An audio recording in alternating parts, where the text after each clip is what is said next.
why don't we go ahead and get started here tonight? So, my name is Matt Fitzgerald. I'm new here. I have the pleasure of being the new chief of audiology here. But while we're here tonight, I wanted to introduce Jerry Kapalka. So, with a lot of us know here Jerry, but in my perspective, I was particularly excited to when I had the chance to first interview here, because a good friend and colleague of mine said, you know, it's really great that you get to meet Jerry. She said, because Jerry has had one of the most unique and impactful careers of almost anyone in audiology today.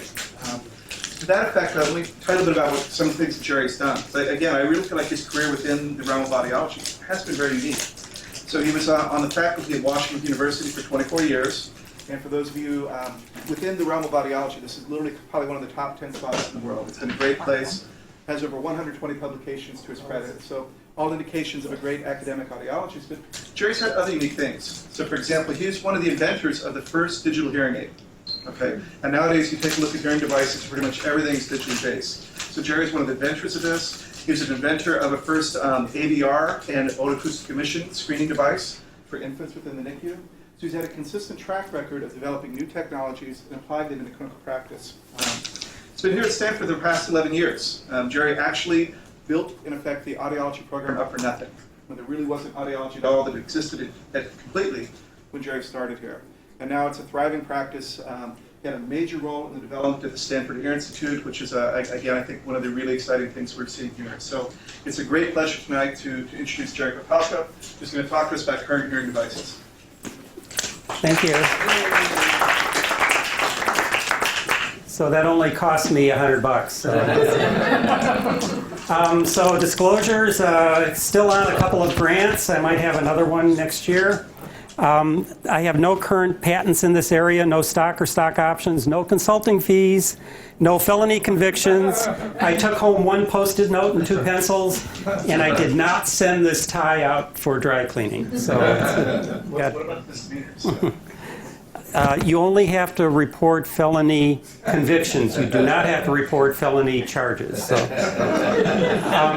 what am I going to do today? I'm going to describe patient demographics as it relates to hearing devices, which is a very, very big thing for the next 30 years. I'm going to describe current hearing aids and the new technology that is involved with it, including all of the features. There's been more development in hearing aids in the last 7 years than the last 70 years. I'm going to describe the requirements for device fitting. Many people who don't work in this area are unaware of the amount of effort it takes to get a hearing device working properly. Then I'm going to describe related factors, including my vision of what the future might hold for devices. So the demographics for hearing devices is actually very, very important for 2 factors. One is that the life expectancy throughout the world, but in the United States in particular, is growing at a very rapid pace. So you can see here by the birth year what your life expectancy would be based on when you were born. So this is your life expectancy. There's always a difference between males and females. Females are the stronger sex. So if you're a female junior faculty born in 1975, you have 40 years left. That seems like a lot. However, if you're a male senior faculty, I'd be careful going home tonight because you should be dead. So many talk about the baby boomer bulge, and it's particularly an issue related to hearing loss. So I want to go over that in some detail. This is a standard demographics graph where 0 is in the center of the graph, and numbers of people for males is to the left and females is to the right as a function of the age of the individual. And you can see that in 2000, there was a bulge here where, which is the result of the baby boomers, and that was the large increase in birth rate right after World War II. There's actually a baby boomer bump because these people had children also. This was often described as a cone because of the cone shape. If we now look ahead to 2020, which is only 5 years from now, the demographic people are calling this a cylinder because it's flattened out, because the baby bulge and the is moving forward as a bulge in the population and as farther out into the future because they're living longer. So what does this mean? So we've got a longevity bulge, and one take-home is that there are 2 million more 70-year-olds in 15 years than there are today. So if you look at this blue graph, in 2008, there were about 2 million people 70 years old, and in 2030, which is only 15 years from now, it's going to be 4 million. So we have this huge increase. This is really a lot of people who are going to be coming through the population. So when we talk about devices, there's always this analogy to vision. Why doesn't my hearing aid work like my glasses? And the analogy is a very good one if you make the pathology the baseline, not the device. So here we have cross-section of the eyeball with a division on non-neural structures and neural structures. So to the left of this line, we have a large percentage of the population with vision problems who are under refractive. Their neural parts are totally normal. And even if we include the 2% cataracts in there, once you get the signal on the retina, they see perfectly well, which is why glasses work so well in so many individuals. If you keep the analogy straight and talk about neural or receptor problems in the eye, we have macular degeneration, glaucoma, and blindness. And glasses don't work so well on this side. If we now do the same thing for the ear, we have all kinds of pathologies on the conductive side. Otosclerosis is about 1%. We have large percentages of earwax, otitis media, and tympanic membrane perforations, but all of these are correctable. So the number is really hard to pin down unless you start saying which period of age and in terms of the intervention. So if you put hearing aids on this side, they work really well as well. So the stapedectomy surgeons, Rob is one of them, is very quick to say, you have an option here for otosclerosis. Instead of surgery and risking any further damage, a hearing aid will work really well, and it in fact really does work well. The problem is that the analogy breaks down on the sensory side because large percentage of people of the population have sensory or sensory neural problems. And so the hearing aid has to work on this damage system, whereas the glasses does not have to work on the damage system. So they'll inherently never be the same for that reason based on the numbers. So there's a fairly new factor involved related to hearing loss and cognitive function. And it's becoming clear now that hearing loss can be related to cognitive function. This was a study by Richard Gergel, who was our fellow 2 ago, who's now very, very interested in this issue, and he's working, he's devoting a lot of his effort to the issue of demographics and hearing loss. So he did this study from the Centers for Disease Control data, and if you look at 0 years since baseline, he started out with a group that had similar hearing results. That is, they were all about the same. And this is a measure of their cognitive ability with a simple cognitive measure. Then if you look at the same results 12 years out, you see that the hearing loss group decreases in cognitive ability measurable. This is a very strong statistical difference compared to the non-hearing loss group. And there's a lot of speculation about why this is. It's very repeatable results. So age, hearing loss, and cognitive function might be related. And we don't know about their causal effects, but here are some factors. We do know that cognitive resources diminish with age. Physical changes also occur with age, for instance, microvascular function. And we also know that hearing decreases with age, but the factors may be interrelated. We do know that hearing loss reduces social engagement. And in the Alzheimer's world, social engagement is an important thing for slowing down the process. But the causal relationship has not been proven. Frank Lin at Hopkins, who also works in this area, basically came up with this take-home. For every 25 dB change in the pure tone average, there's about a 7-year decline in cognitive ability. What we don't know is, are they causally related? So here's our standard audiogram, right and left ears with the red and the blue. And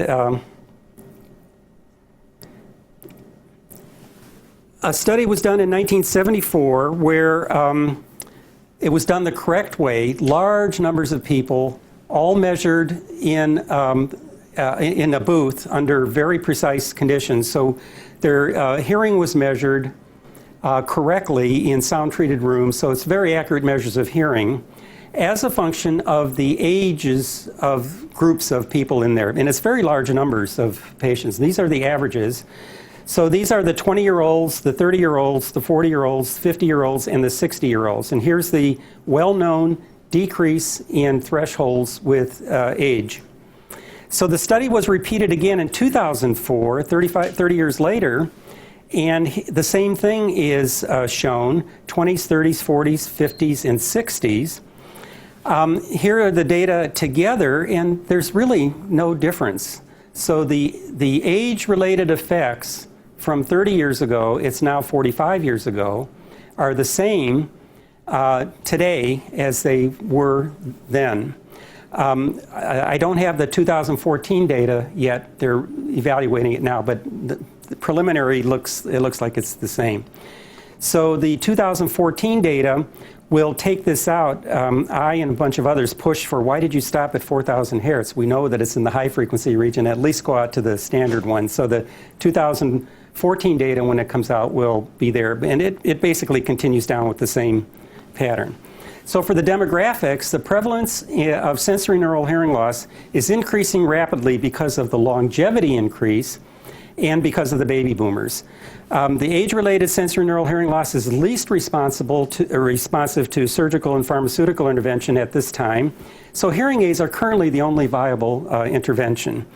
And this becomes more important when we figure in that hearing aids may change communication ability, which may interact with cognitive ability.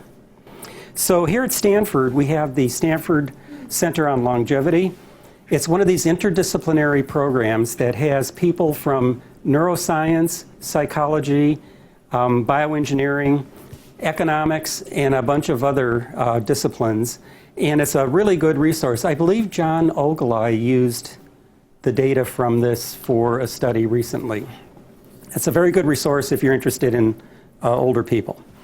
So what is a hearing aid? A hearing aid is a device that's always too large, must amplify sound 1,000,000 times, must operate without failure in 98.6, in a sea of perspiration, cloud of cosmetics, or all three, and one puts off obtaining for 10 years but cannot do without it for 30 minutes when it has to be serviced. Plus, it's a medical device, and I want to stress that hearing aids are under FDA control, and there are a lot of rules related to this. You can't just call something a hearing aid unless it goes through all of the rules. And it can be really simple. Did anyone see the Fitbit story on the allergic reaction to the bands? The Fitbit had some material that they weren't watching, and it's causing a lot of allergic reactions on their wrist related to they put the wrong material in, basically. So you can't be, if you're a manufacturer, you can't make hearing aids and just make a hearing aid and stick it in under FDA rules. So what does a hearing aid have?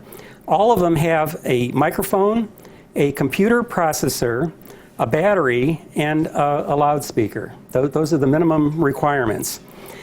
We also do bone conduction devices, which takes the loudspeaker and removes the cone and puts a rigid rod that goes directly on the skull. and it can go anywhere on the skull, and it will activate by bone conduction, which means that you can skip the middle ear part for those cases where there's some benefit to that. We have middle ear implants where the vibrating structure can be clipped directly onto the ossicles and vibrate the ossicles directly, or it's even possible to put it on the round window to activate the cochlea directly. And then, of course, we have cochlear implants, which is eliminating sound altogether, and you put in electrodes and you have a electrical activation of the remaining nerves. And the story here, Nick Blevins gives this talk. Basically, not that long ago, you had to have no usable hearing before you could put a cochlear implant. Now, cochlear implant technology is getting so good that instead of the profound losses, they're dropping down into the severe losses because direct electrical stimulation is better than acoustic by that range. So that number's moving down. Computer chips continue to shrink. Here's the digital hearing aid in '81. Here it is currently, and here it is in 2020. And it continues to go smaller. This is actually not correct. If I drew it correctly, you wouldn't see it on the graph. And the emphasis here is not to continue to make it smaller and smaller and smaller. It's basically small enough. So it's arrested development at this stage, but its capability gets bigger and bigger and bigger. So the chip itself stays the same, but now we're putting cell phones in, wireless communication, fancy signal processing, which I'm going to be talking about. And it still fits in the same package.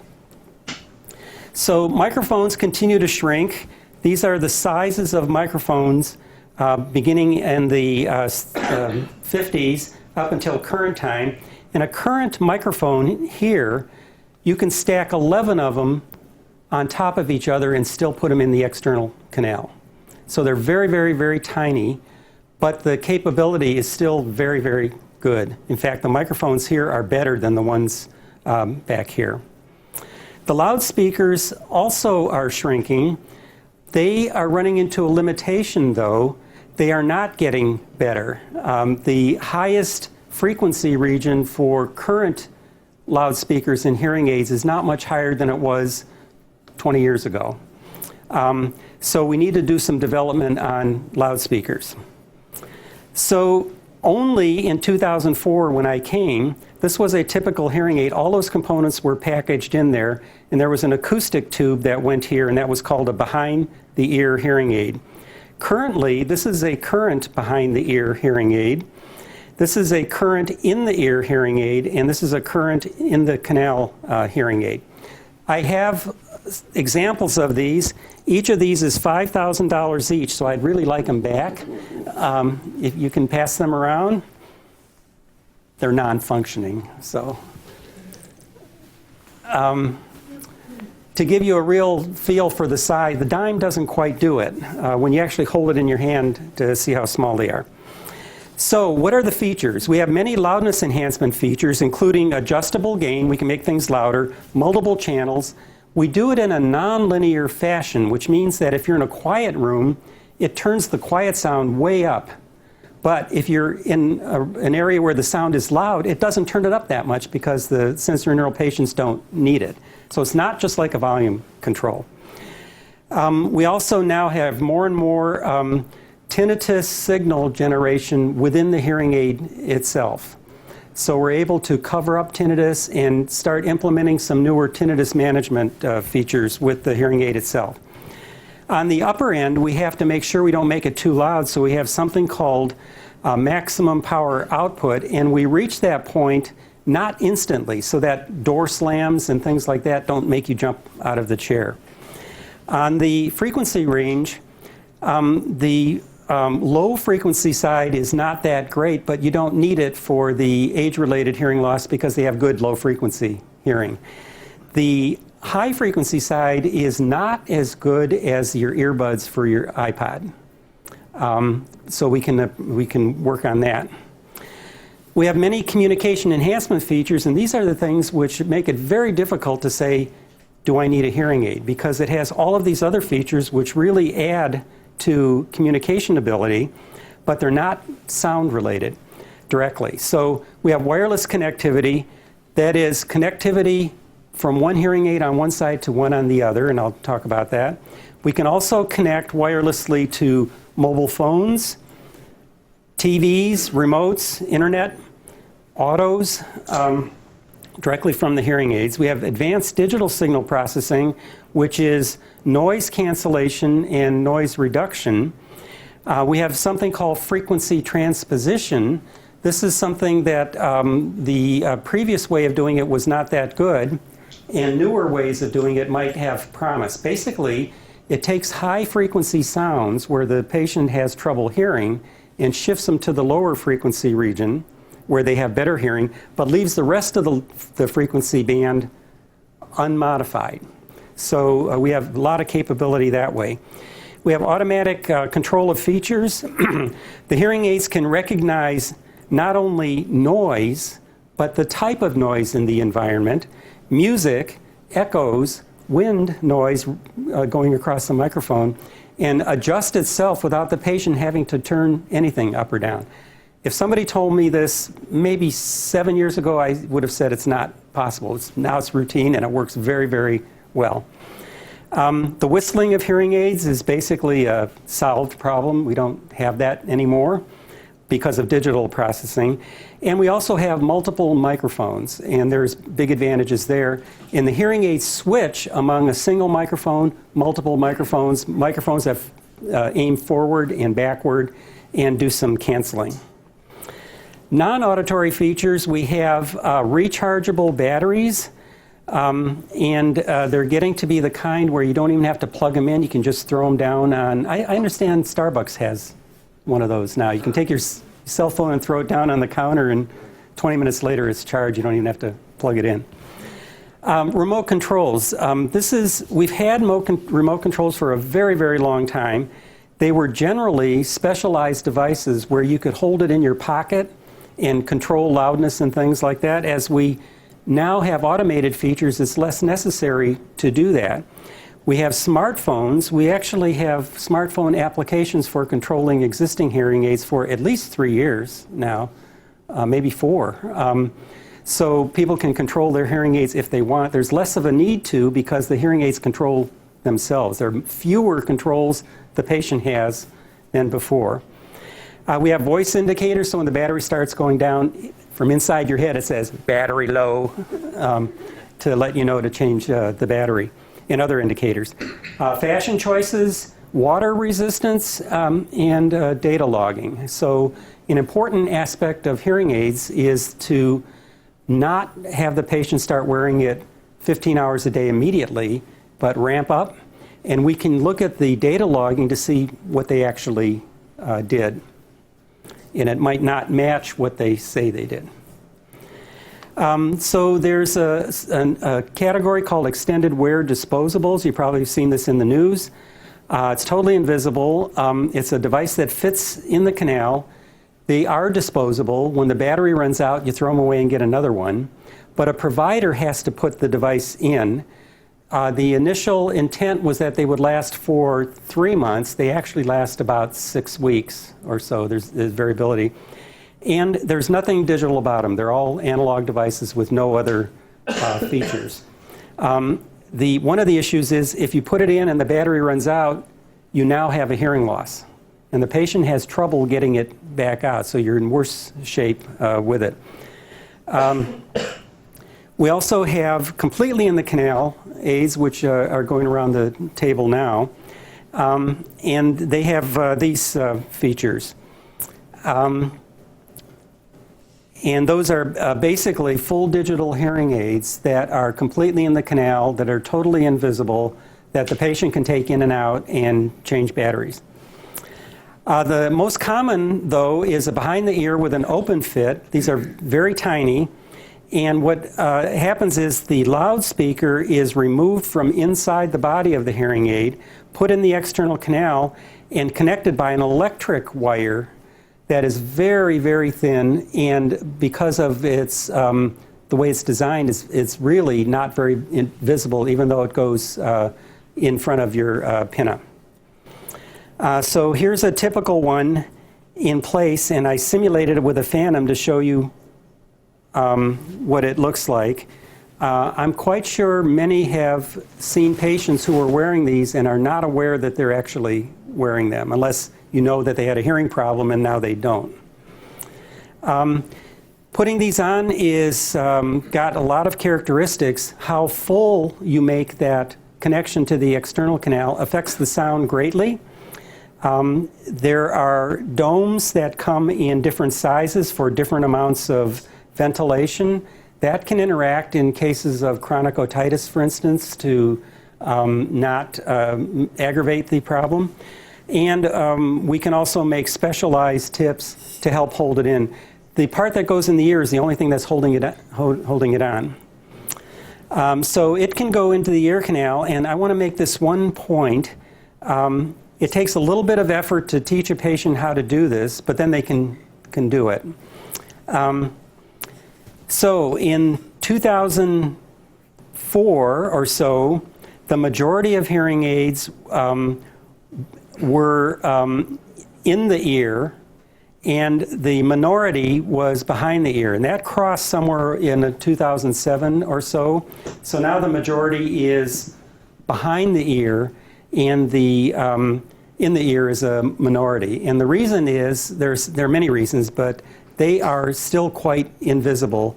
They are very, very tiny, unlike the previous ones that were big, where you could see them from across the room. So binaural advantages, our brain can do a lot with signals coming from both sides.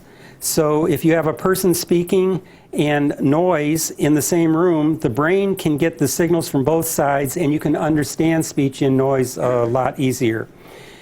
You can also use the same effect to identify where sounds are going or coming from as well, which is also important.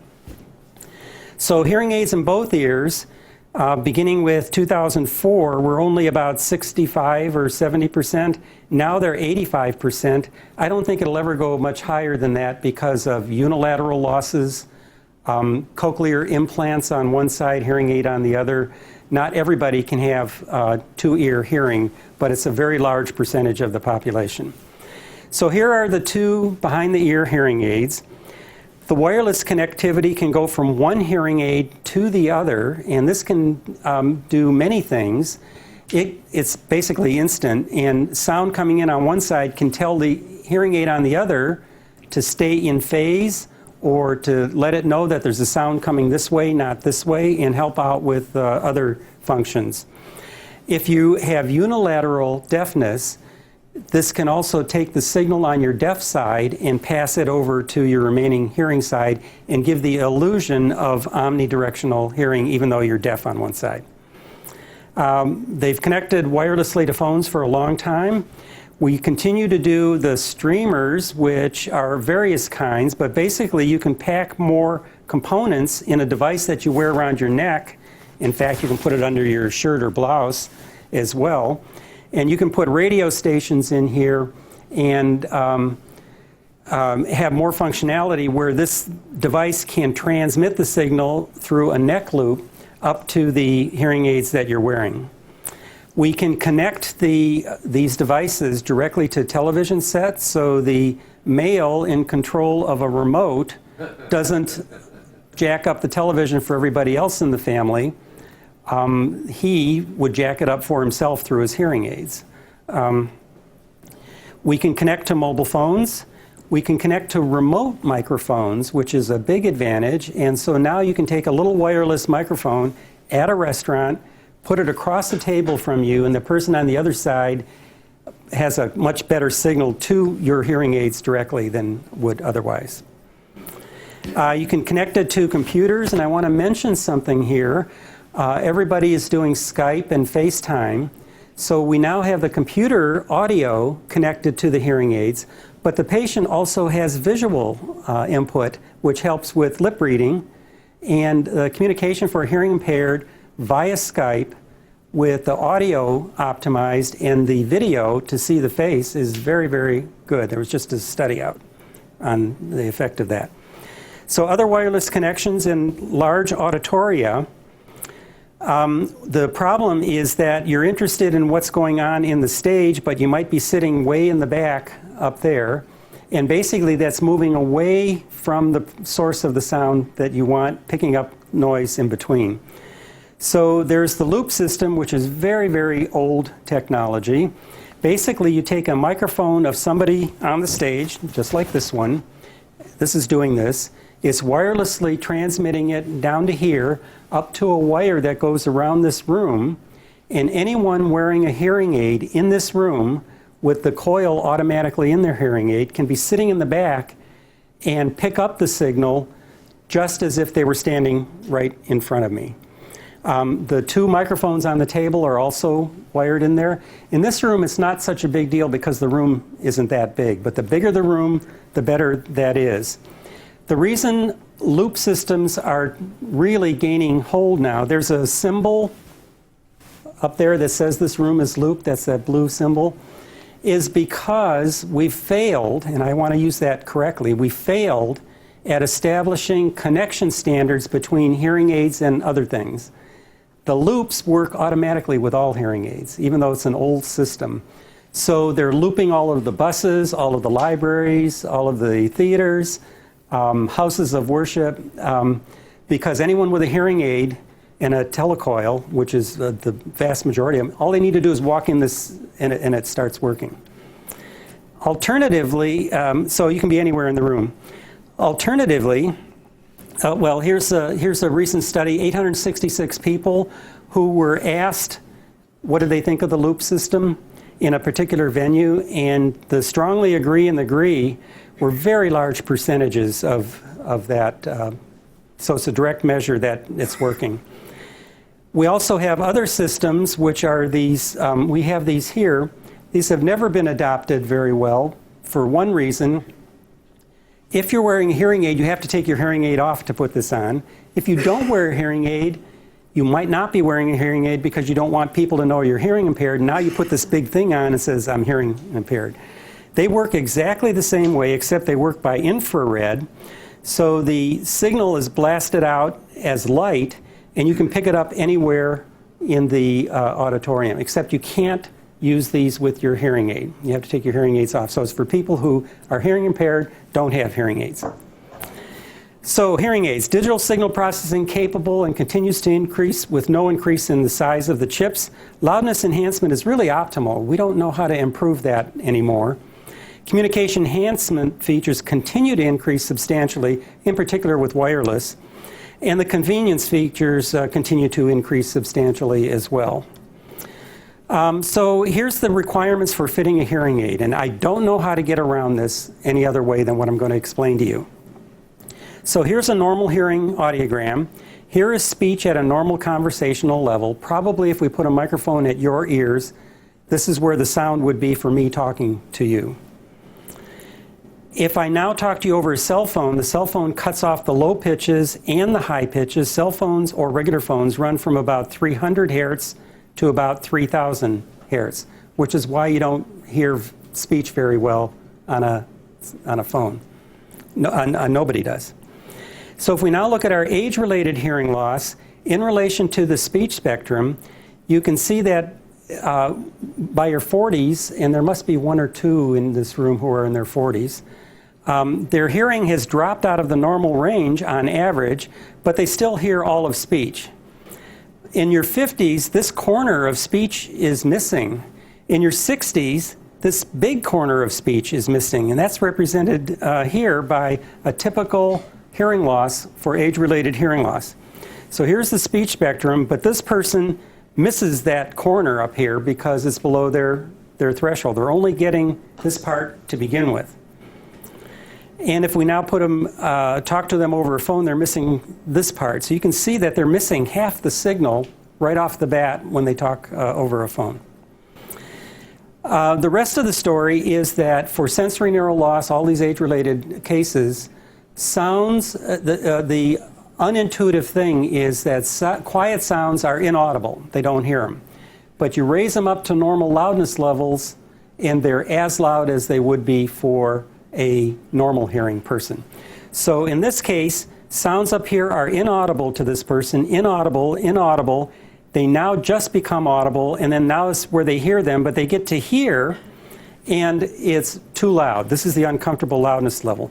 You go to this region here, there's only about 25 dB left between inaudibility and too loud. So you have to be careful with putting any amplifier on. If you turn it up, they hear nothing, turn it up, they hear nothing, turn it up a little bit more, and it's way too loud. There's not much room left. So if we take a hearing aid off the shelf and put it on, this is a very typical thing that could happen. It brings all that speech above the threshold, but it's crossing the uncomfortable loudness level, and it's too loud. The patient will reject it. So a correctly fitted hearing aid is one like that, where the speech signal ends up in the usable range. And it takes a lot of effort to get a hearing aid to do that. Basically, if you have something with 100 adjustments, you have to have all of them adjusted correctly in order to do that. The ear canal is a big factor. So here's the open fit hearing aid, the cable that comes around with the loudspeaker in the canal. The length of this, the diameter of it, how close this is there, affects the sound output basically over a 25 dB range. So just putting a device on, it's actually plus or minus 20 dB. In a region where you have less than that many dB to work with. So it's a significant issue. The only way to correct it, or to know what you're doing, is to put a tube in there with a sound level meter to find out what's happening at the eardrum. So here's the computerized procedures in audiogram format. Here's the normal 0 dB on the audiogram. Here's our hearing loss patient. Here's our patient's uncomfortable loudness levels, and we're trying to get the speech to work in this region here. Here's speech unaided in the real ear, that is measured at the eardrum. And you can see that in this region, the person hears very well. All of this is inaudible. So we put a hearing aid on and adjust it. Some of these hearing aids come with 16 channels and different linear amplification in each channel. Just manipulating that many things to get it to work right is very time consuming. So here it is with a hearing aid. We could add some more high frequency energy to get this down here, but many patients reject that. So it's a very trial and error at this point to get it to work right. So there's the unaided, and here's the aided.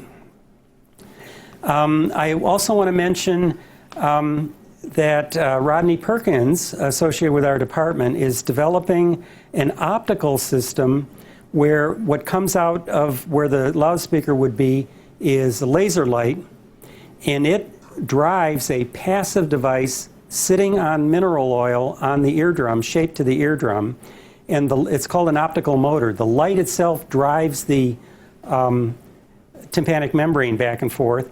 And the two advantages it has is this mechanism is able to get to much higher frequencies than acoustic hearing aids. And because there's no sound involved, the squealing problem is much reduced. And so you've heard him talk about that at other meetings here. Bone conduction. The typical bone conduction is called the Baha bone anchored hearing aid.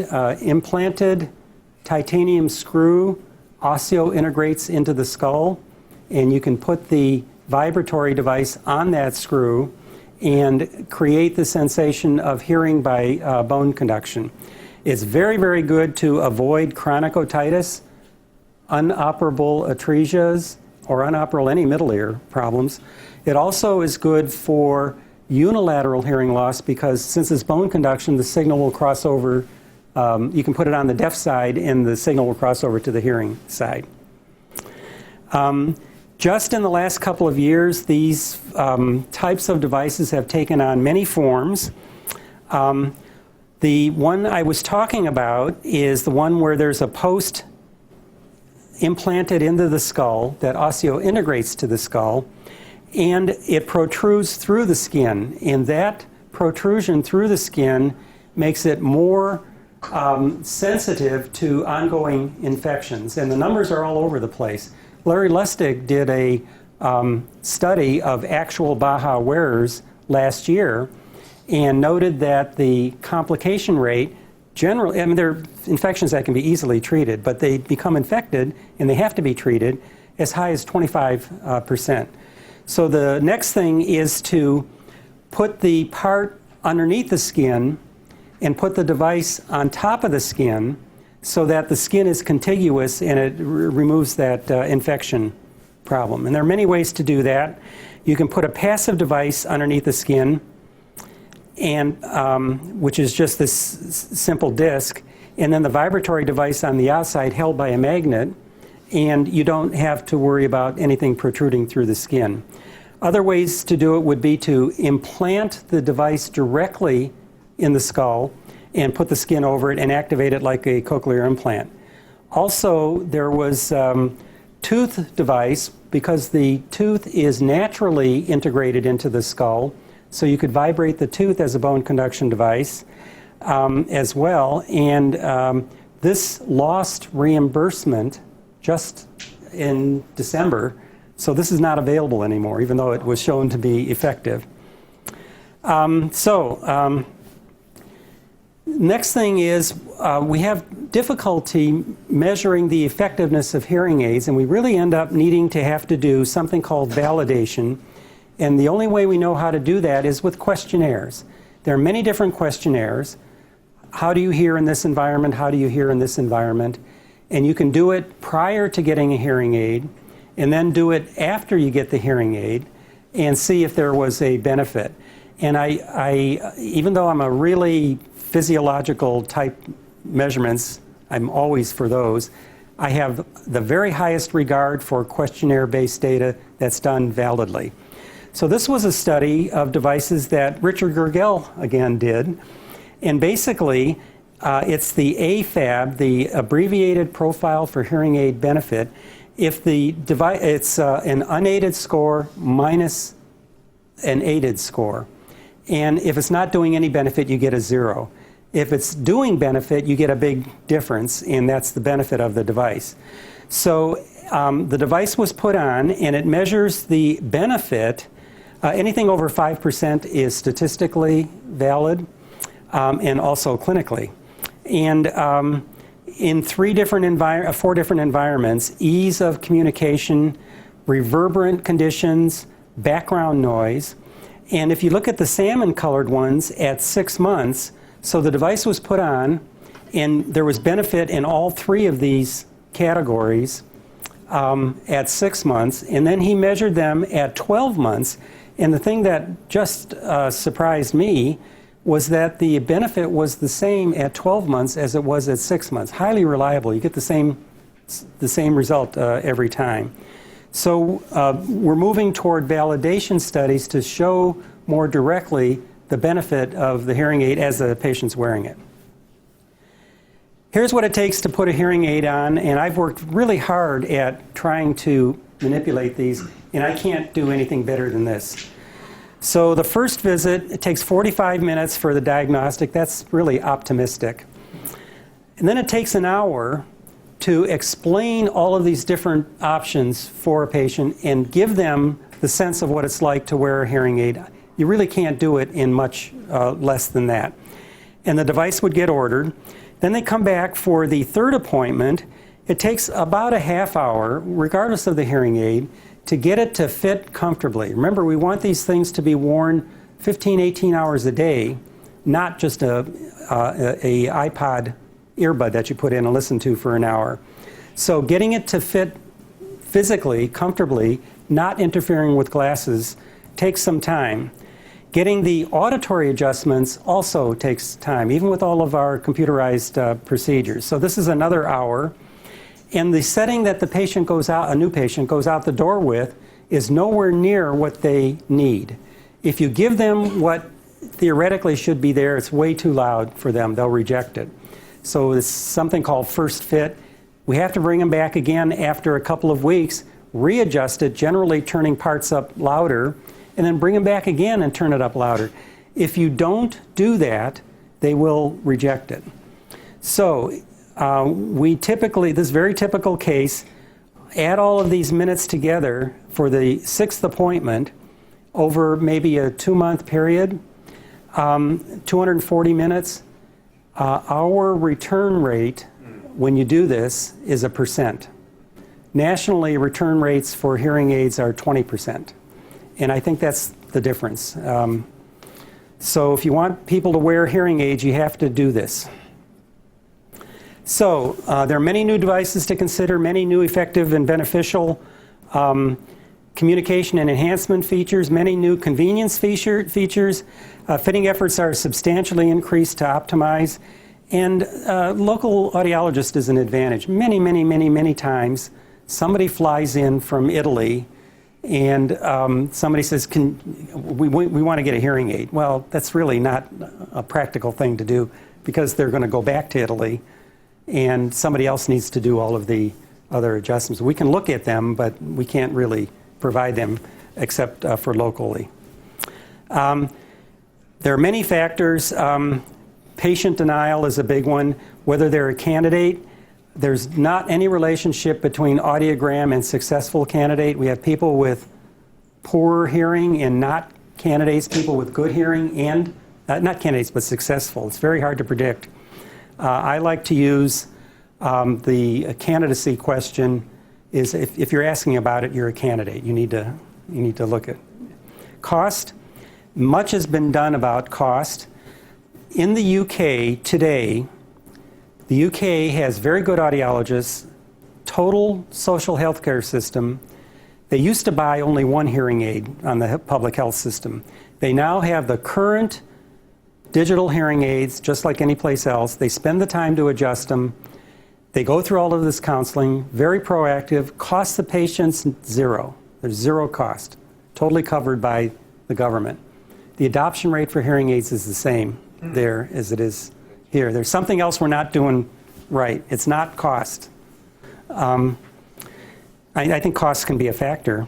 So where do you obtain these? Audiologists, internet, the AARP magazine, big box stores, iPhone apps. I just want to go over this. Do I need a hearing aid? We talked about that.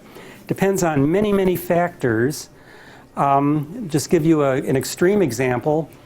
If you're a recluse and you're living in a nursing home and you don't like people and you're living by yourself, having a hearing aid doesn't do much. If you're running around and you really want to talk to a whole bunch of other people in the same nursing home, then hearing aids do a lot. So all of this needs to be figured out. It gets really complicated with all of these wireless features on top of it. Cost of hearing aids. Surprisingly, they jumped up when digital hearing aids finally came out, but they've remained the same from 2000 to current at about $2,400 on average for a regular hearing aid. There's a huge range around here. You can get them much lower than $2,300. You can also get them for $6,000 per hearing aid. A lot of misnomers here. I bet if I asked people in this room who pays for hearing aids, you would say, oh, that's cash only. This is what it was in '09. Out of the hearing aids that were dispensed, 80% were cash. HMOs had a little bit. Medicare did, in fact, have a little bit. Insurance had a little bit. The VA had about 14%. This is my estimate. We don't have good numbers. But believe it or not, the insurance pie is getting a lot bigger. Many plans have partial coverage of hearing aids, and it is allowed to have patient pay the difference. So I just want to mention this cash part is shrinking even in these economic times, and there's something else that's happening. There's a tax credit of $1,000, $500 per hearing aid, which is likely to go through Congress any day now. It's bipartisan support. So basically it boils down to this. If you have $2,000 hearing aid, on one side another $2,000 hearing aid, that's $4,000, and you get a $1,000 tax credit, it's $3,000, and your insurance pays $1,500, you're now down to $1,500 for some pretty expensive devices. Incidentally, the VA is increasing their portion as well. Why do hearing aids cost so much? Bilateral hearing aids are $4,800. Why do audiologists charge so much? So an acoustic neuroma costs $100,000. Why does an acoustic neuroma cost so much? Why do neurotologists charge so much? So, if you're a neurotologist and do one surgery, you still have cash left over from this. Now, acoustic neuromas also sometimes come bilateral. So what do you do if you do a bilateral acoustic neuroma surgery? You get a bicycle. You buy two cars. I'm not making this up. I took this picture out in the parking lot. There are two of them right next to each other. I don't think the second one belongs to the person we know the first one did. One for each foot. So, in reality, that's the wrong question to ask. The surgeon didn't get the $100,000. In fact, the surgeon got a very tiny amount of that $100,000. You need all of this other stuff to do the surgery. The diagnostic procedures, the OR, neurologist, the neurosurgeon, anesthesiologist, etc. And the reason the $100,000 is high, because that's the bundled price. That's what the insurance company paid. Same thing happens with hearing aids. So we could really fix the acoustic neuroma problem. Everybody knows cell phones cause acoustic neuromas, right? You hold on, there are all kinds of, from our professional society, some of them say, don't hold it close, hold it back because it causes acoustic neuroma. You can get an app called the Acoustic Neuroma Zap app. Costs $4.99. It focuses the radiation down to a point, so you hold it up like this and it zaps the acoustic. I'm making this up, come on. You guys are believing me. But the point is you could use a cell phone and zap the acoustic neuroma. No, you can't do that. So why do hearing aids cost so much? Well, it's the same thing. The hearing aid itself is not that much, but somebody's got to pay for all this other stuff. If you can figure out a way to eliminate that other stuff, you can get the cost down very low. So that's what's starting to happen now. There's something called personal sound amplification products. You purchase them over the internet. You can't call them a hearing aid. They're not FDA controlled. They look like hearing aids. And they even have an app where you just put the earbud in and it's a hearing aid. They range in cost from $0 to $600. But they have nothing in there. There's no fitting, no testing, no diagnostic, no showing you how it fits, no helping with fitting, no adjusting it or anything like that. So here's our example of what's in what a hearing aid needs. An iPhone has microphones here at the bottom, loudspeaker at the top, a battery, a digital signal processor. Can't that be one? Well, it turns out that, do you remember Marcus Huth? Marcus Huth was in the research department. He's now finishing his otolaryngology residency in Switzerland. And he and I and Nick did a study using the sound capability of an iPhone to measure sound in this case it was a cinema. So I just want to point out that if you take your average iPhone and put in calibrated to the hilt signals, look how flat this line is for what it measures out.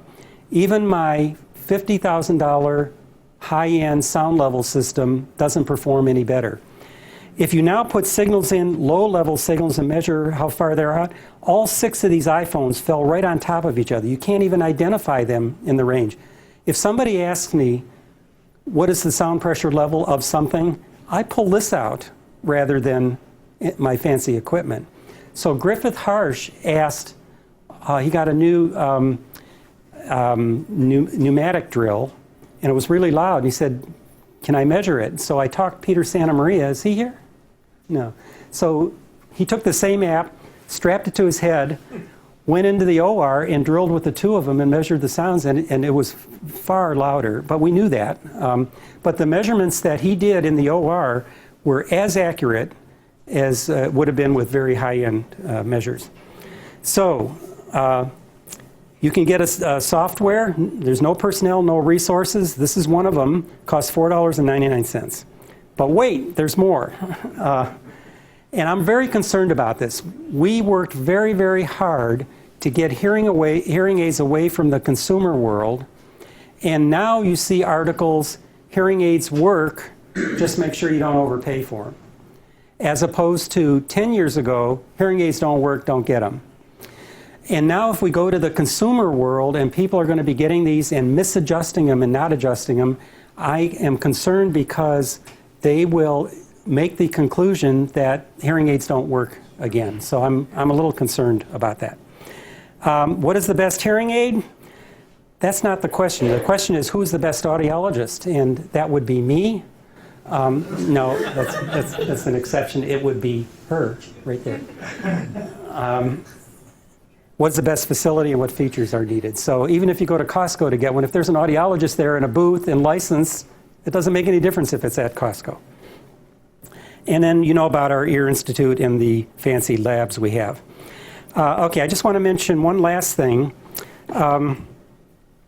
The future. You've heard my grand rounds before on getting MRI machines to do movies.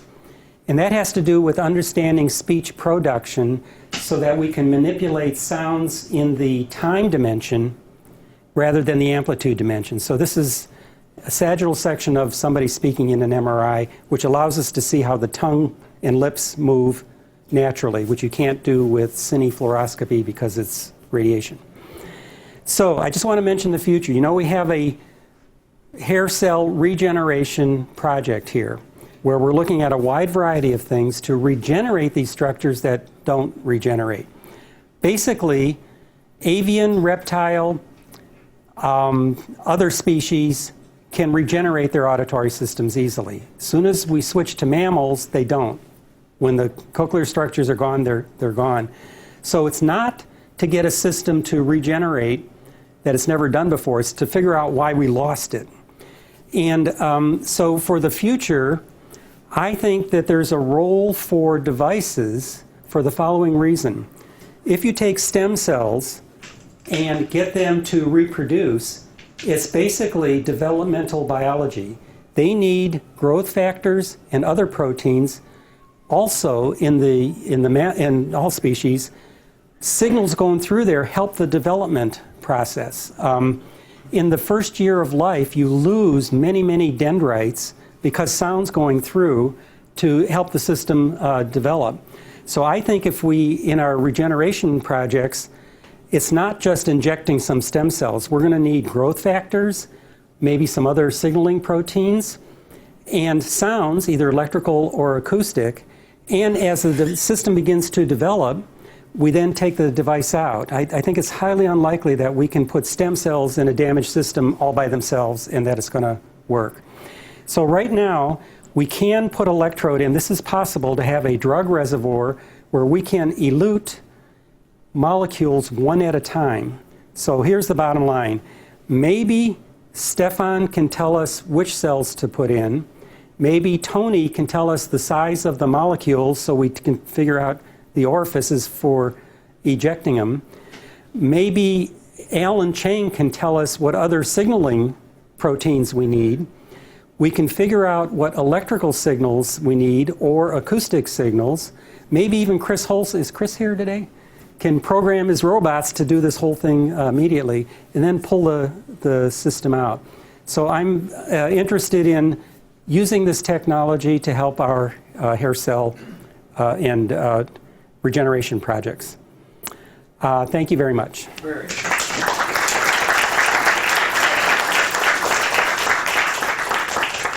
was a great talk. Any questions? Where are most of these things made? Where are they made? Yeah, they're made in America, China. There are many made in the Scandinavian countries. And they have a long tradition of doing these.